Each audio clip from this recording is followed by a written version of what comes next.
بچه‌دار میبره $10,000 میتاو بعد دختردار $10,000 دا چیزش میبره همی جبر نیست هم دختردار با هم $10,000 میتاو یکی مبادا اگر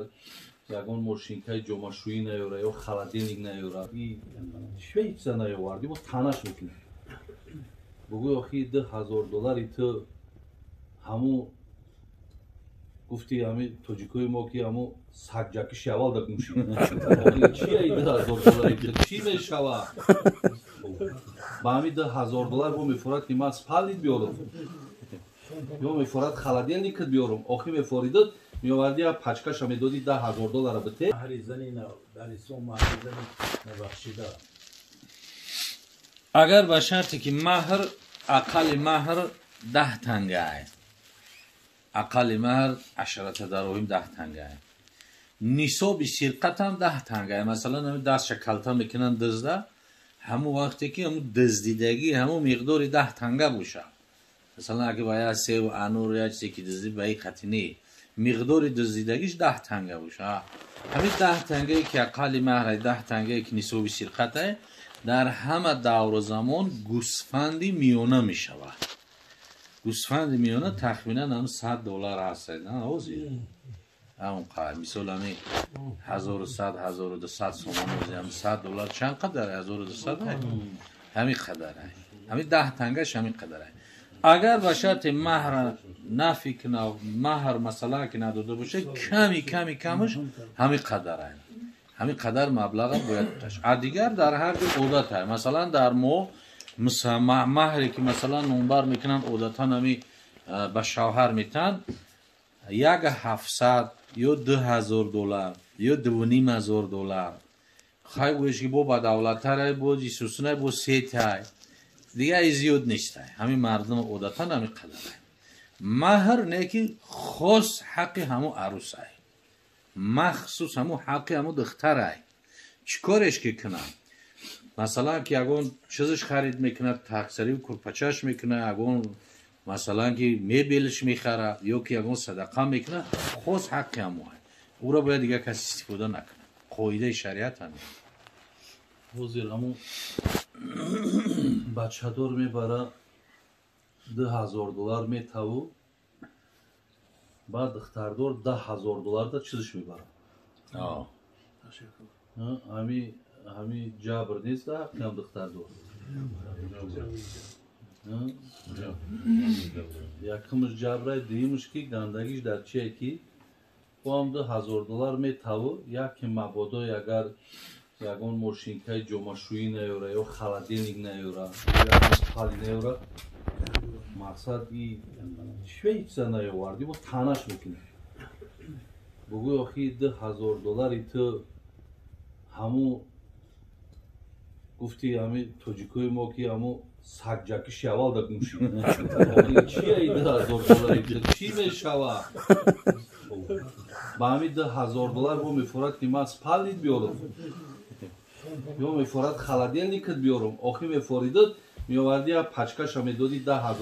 بته آخی مردک 18 سال دختر به وایه رسانید کلان کرد تربیه کرد آداب آموخت ایوش تا ارزیش همی قای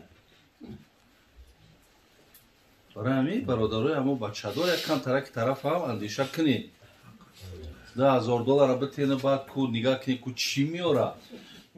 و این جبرای ده حقی و دختری تری کار ممکن نیست آخی همین چیزا یک کم ترک کاری فکر کنید خطام بعد میفهمی کامید کردین دختر شوهر دادین یا مقصد انا شوهر میتین یا همین کار را دستگیری کنین مومین برادر مومین گفتن همین خیلیده این چیزا مهمه گفت یالی دوملو گفت زد فهمیدین که همون $2,500 که بردی دادی او حق هم دختره او حق مهر شای او حقی نیست که او بگیره همین خرید کنه همه را مثال بگیره با خانه ترا بیاره همین چیزا را احتیاط کنین خیلی که به هر حال دستگیری کنین خوب میشود بسیار نیک میشود. نمی یک مسئله دیگهش مثال ای پیشتر اومده رفته سه مثال دختردور فلان فلان بیاره بعد میگن که گاوی کلام بیار که مهمانی ما زیاد های یا که چند قابچور یا فلان خیلی خدوی تو باید شد مول یک کسی میکنی این همی چیزاش غیر شرعی های از حسابی خود خیر صدقت بکن. یک کسی میگه که orada بیار گوه بیار گوشت روغن فلان فلان بگی بیار که ما آدم بسیار دارم من مهمان دارم بعد خیر صدقت با مول کیسه یک کسی دیگر میکنی این چیزاش غیر شرعی هن همی چیز.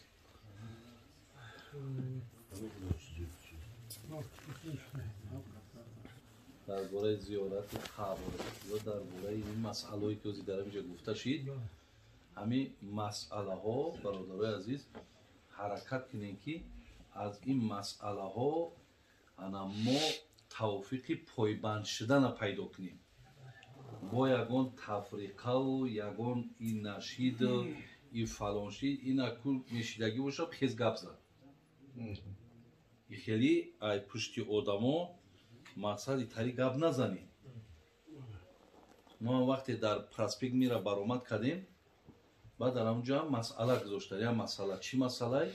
همین کافی را اگر بزنی پول نوش بگیری حلال است. اونجا با همین قدم هست کافی پره که آدمی بی‌رحمی بی‌معنی همین این کافی را بزنیم پولش بگیرین حلال است. بعد ما برآمدیم خیلی گپ زدیم آیاتایی که درباره مثل معامله با اهل کفر بگیم با آدمای دین ندارن چگونه قرآن معامله را گفته علاوه خصوص با نصرانی ها. بعد اونجا بلند شدیم برادری عزیز همینجا همین آدمایی که همین کارا میکنن او مرا گفتن تن ملامونم همین درنده ما گفتم ملا بلند شوه خیزه همون دلیل هایی که برای همین مردک آورده همون دلیل ها را بگو در اینجا حل کنیم و برای همی آمدیم که نه همه تینج همه خاموش یگان گپ نیست. بعد من گفتم که برادرها فهمیدین اینا اگر ملاتونم در همین درون باشد بفهمین که او ملا نیست او بدخواه شما های او یگان آدمی هست که با دنیای شما هم بدی میخواه با آخرت کنم.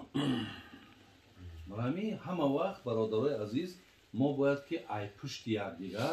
یکدیگر را گپ نزنیم سیاه نکنیم فقط بله مثال همین چیز بدست او مثال آدم بفهم من نمیفهمیدم تا همین روزا این همین چیزها که بدست باید مثال عمل کنم زیرا حدیث پیغمبر ما بوده است سخنی گفته امام مذهب ما بوده است همون اینا کار حل میشه میره باب عبدالغفار الحمد لله الذي ارحمنا وصفانا وجعلنا من المسلمين الله ذوالجلال خاندان پرفیض با برکات بگردونم خداوند روح مادرش شاد و قبرش پرخون از ثواب‌های خیر صدقات تلاوت‌های قرآن ثواب‌های امر معروف نهی منکر پروردگارا و روحانیت مادر برساند قبرش پرنور روحش شاد بگردون و الله ذوالجلال در این سرزمین تاجیکستان ما و شما که یک شوخه علم یک شخصیت بزرگ حضرت داملا حکمت الله هم که از دنیا گذاشتن یک ستاره درخشان مملکت ما و شما بودن حضرت در تقوا و در علم در همه کسی با او برابر شده نمیتونست خداوند روحش شاد بگردونه و قبرش پرنور بگردونه همراه علما و فضلا و شهدا پروردگار و معشورش بگردونه الله ذوالجلال به مثل حضرت داملا صدها نفر دیگر در این سرزمین ما و شما پروردگار رو باز به دنیا بیاره ربنا تقبل دعاءنا واغفر لی یا رحمان ذنوبنا